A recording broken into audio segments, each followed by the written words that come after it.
Hey guys, and welcome back once again to I Like Watches. The Blueberry has arrived, and of course I'm talking about the brand new Seiko SKX GMT. I've bought this one from Francis and Gaye, so I get to keep this one.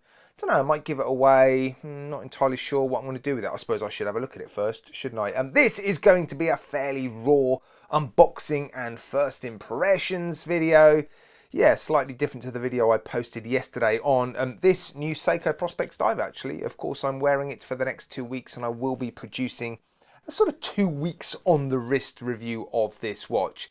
But I can't wait to take a look at this brand new automatic SKX GMT. And don't forget, if you're interested in these watches or any of the watches that you see on the Francis and Gaye website, please email them, get in touch with them. I'm sure they'll sort you out. Right, let's take a look at this watch. Right, here we go. It's been a little while since I've done like a proper raw unboxing video for I Like Watches. I've been posting most of my sort of unboxing and first impressions content on I Like Watches too.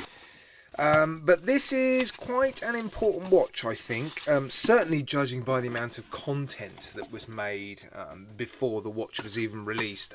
Yeah, I personally don't tend to produce content on watches until I've got them in my hand. I certainly don't recommend watches until I have them in my hand. But yeah, I mean, it is good to see details of watches that are about to be released.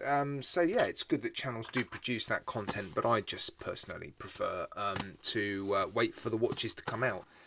And then we can have a look and see what all the fuss is about. And there it is. Right, so inside this watch you've got the 4R34 GMT movement. Wow, feels like there's a decent amount of weight in there.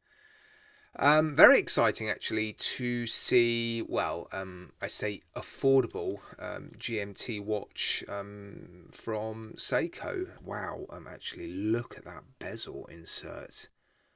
Okay, I was not expecting that. That's pretty cool.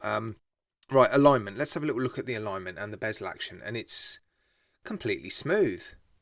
Silent look. Resistance is pretty high. This reminds me of their sort of earth ground range of watches that have got the sort of north, east, south and west compass markings on their bezels. The bezel actions on those watches were incredible. Actually still quite satisfying to fiddle with because the resistance is so high and they are buttery smooth. Are you going to knock this one? I don't think too much actually. Occasionally maybe if you give it a good bash. But yeah, actually I think that is potentially a good decision from Seiko, because then we can't complain about alignment issues. Right, let's get some plastic off and have a proper good look at this watch, shall we?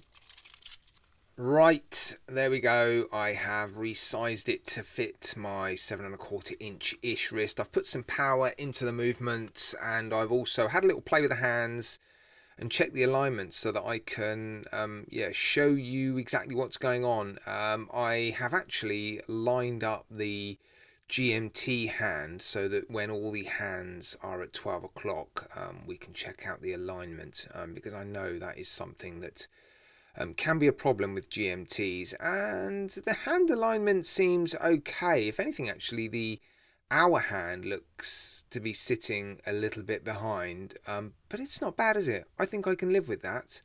Let's move it on an hour and check out the GMT and the hour hands again. That GMT hand, oh, a smidge behind. Yeah, same as the hour hand perhaps, but I actually don't think that's bad at all. Now if I manually adjust the GMT by pulling the, it's not a screw down crown by the way, it's got two positions, one for the date and the GMT hand, and then the second position for the time. I've pulled it out to the first position, and if I move it anti-clockwise that changes the date, and if I move it clockwise that advances the GMT hand. And it doesn't seem to be that well lined up when you adjust it like this, like manually. But then when you go back to moving the hands as part of the time, or to move the time, it all seems to sync up much better. Yeah, I was a bit nervous when I first started to move that GMT hand. It seemed to be quite off, but actually it doesn't seem too bad. Finishing seems typically Seiko. The transitions between the brushing and the polished surfaces aren't the most crisp, but it's nicely finished.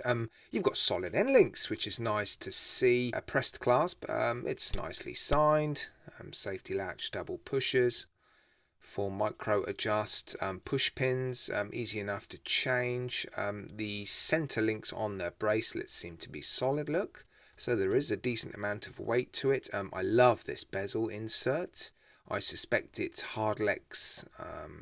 Well, it looks like the colours and the numerals sit beneath basically the crystal insert, and I actually quite like it. The colours on the blue on that insert is beautifully bright, and actually when the light plays with it, it's quite interesting. It livens up the watch, doesn't it? A sort of flat blue dial.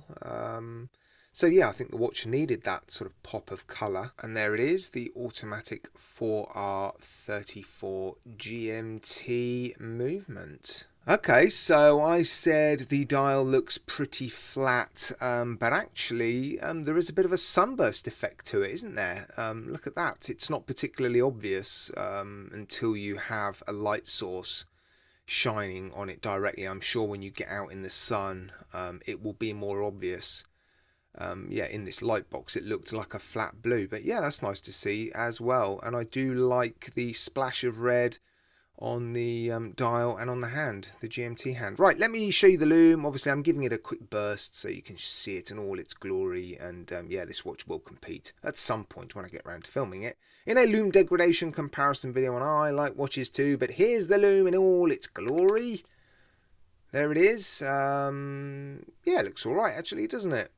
Yeah, it looks pretty decent. And here it is then on my 7¼ inch-ish wrist. I've managed to get a pretty perfect fit, plenty of micro adjusts there, look, on that outer shell. So no issues with fit whatsoever. A decent number of removable links as well. And actually the weight feels pretty well distributed all the way around my wrist. I know the clasp is pressed, so not a huge amount of weight in the clasp, but actually more weight and quality in this bracelet than I was expecting. So yeah, it does feel like a pretty comfortable watch. I'm pleased that there is some sunburst effect on that dial as well. Yeah, and the bezel has actually surprised me. And look, I must have knocked it already. Look, it's out of line. There you go. I'll just correct that for you. But at least you can correct it on these. Well, you can always correct the dive watches. I actually produced a video on it, didn't I? You just need to buy some isopropyl alcohol, but I'm not going to get into that now. No need to realign this bezel. So yeah, I am actually pretty impressed.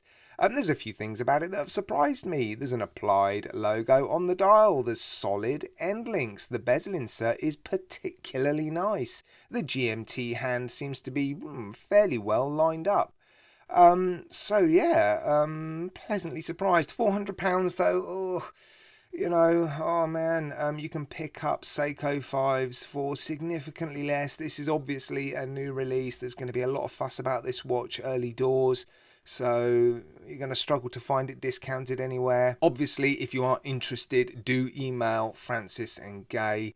But yeah, I suspect as time goes on, you'll start to see them reduced in places. So yeah, if you don't want to pay the £400, then perhaps don't jump in straight away.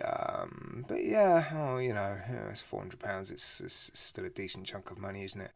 But it is great to see Seiko offering an automatic GMT in their so-called budget range. So yeah, I can totally understand why there's been quite a lot of fuss about this watch, and I am, yeah, quite impressed with this one. So let me know what you think of it, guys, in the comments section. I'll yeah, spend some time wearing it once I am finished with the new Prospex diver, and then I'll report back and let you know how I get on with it. I'm not likely to do much travelling. I don't tend to leave this recording studio very much, sadly, but you never know. I'll have a little fiddle with the movement and see how it is. Right, take care, guys. I'm waffling now. I'm going to let you go.